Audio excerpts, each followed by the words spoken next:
Uttanasana. Uttana means intense stretch. So let's start talking more about the lines of the body as we're going through these asanas. The forward fold, Uttanasana, takes different variations as well. We'll work with a basic one, and then we'll talk about maybe another approach to, a couple other approaches to forward fold. In the forward fold, we're working with the back line of the body. So all of the muscles are connected in one way or another, all the way from the base of the heel through the back line of the body, actually up to the forehead. So when we do this stretch, we want to be careful about a couple of things in teaching and practicing. If somebody has bulging discs in their back, so that's when the disc between the vertebrae, the fluid-filled disc, if it's bulging, some of the layers, some of the fluid from inside that disc is breaking through some of the layers of the disc, and it creates like a bulge out, which can press against nerves on the coming off of the spine. So most bulging discs do press, out toward the back or to one side or the other. Sometimes you have a bulging disc that presses in toward the spinal column. That's a little bit different and a little bit more concerning. Regardless, if it's a bad enough issue, there will be pain, there'll be nerve pain. So I think a really safe approach to Uttanasana is with a flat back, because if we are rounding the spine to go into this pose, first of all, we're not getting the deepest stretch that we can get along the back line of the body. Second of all, you could be aggravating, actually pinching the front and side of the vertebrae together to drive that bulge back against the nerves.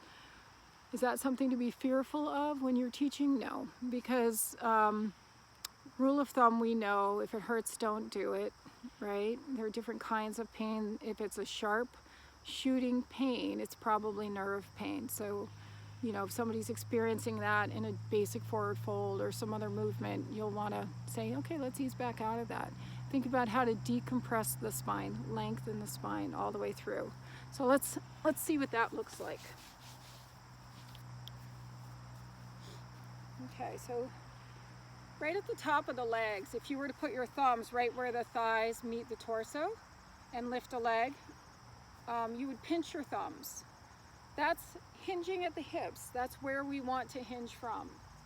So when we're going into a forward fold, principles of alignment, just like mountain, feet hip width apart, you could play with this a little bit. Put your thumbs at that hinge and try to lengthen the spine, reach forward through the ribs, and pinch those thumbs as you come down. Pull the belly button in. Even bend the legs a lot and get the belly and chest on the thighs, and bring your hands down.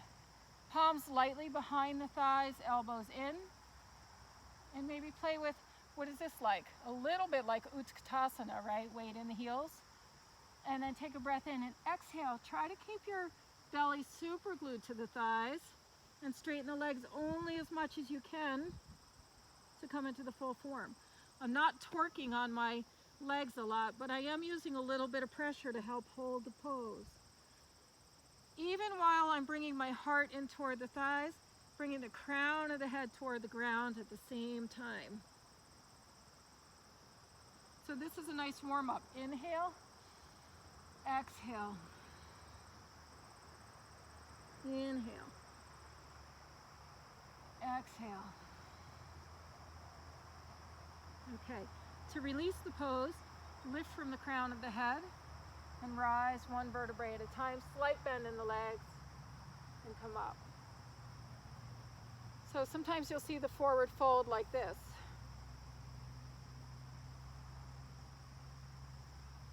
Does that feel good? It can feel good, but there's a lot of space here, isn't there? And if I have those bulging discs, I may end up with a real problem.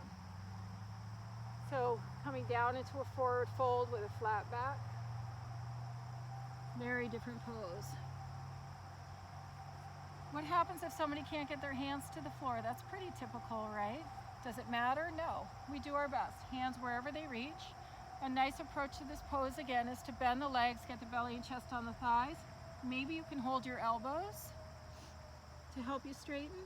only as much as you can, or a light hold behind the legs. So people might be right here in the pose, or even here. Depends on their body, but they're aiming for that hinge. You want to aim for that hinge to get the full stretch through the back line of the body. When we're going into Uttanasana from a flow, so we might be in a baby back bend or a deep back bend, we might be reaching through the arms here, from the core through the body, but this is the same approach. You're still coming into a full fold. Halfway up, fold.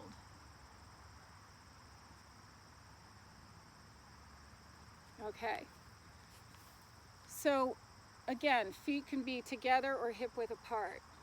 Now, in Uttanasana, we can do a ragdoll pose. This is a beautiful release after, a strong flow, and then all of a sudden we want to come down. One elbow each hand and relax. So in that case, you're just letting the weight of the body hang. It doesn't really matter. With a slight bend in the legs rather than hyperextending. We never want to hyperextend and lock the joints and hang out on the joints.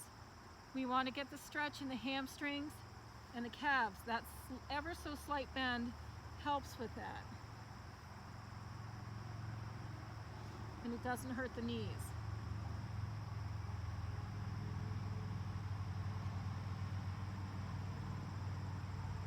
All right. Padahastasana.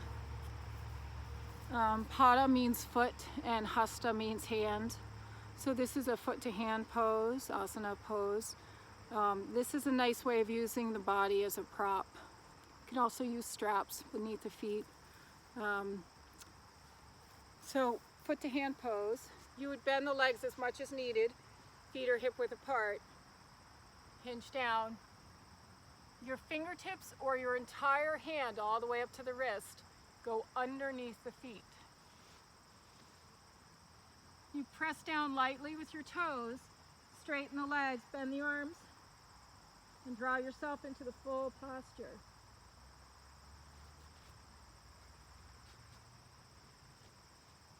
So you can have a good strong bend in the legs if needed. To come down, step your hands beneath your feet. It's a great stretch for the wrists. You're pulling your elbows in a little bit towards your body rather than out to the sides.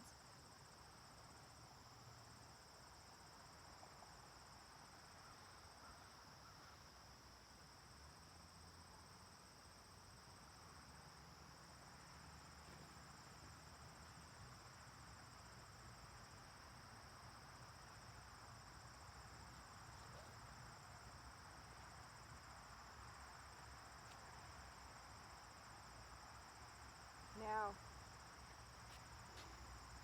what's the difference between Uttanasana and Paschimottanasana, or the posterior stretch on the ground, when we're sitting on our butt and extending our legs? Say we could bend our legs and get our hands over our feet, draw the heart forward, crown of the head toward the toes. Doesn't that look a lot like Padahastasana? It is a lot like Padahastasana. Different relationship to gravity. So one of the things I love is seeing how all these poses reproduce themselves. We do them in many different ways. Standing and sitting on our butt and lying on our back, sukta, this, that, and the other thing. But for now, we just looked at Uttanasana, a regular stretch, forward fold, hinging at the hips. Palms can be behind the calves. There's a gentle drawing in, intentional, drawing in of the heart toward the thighs.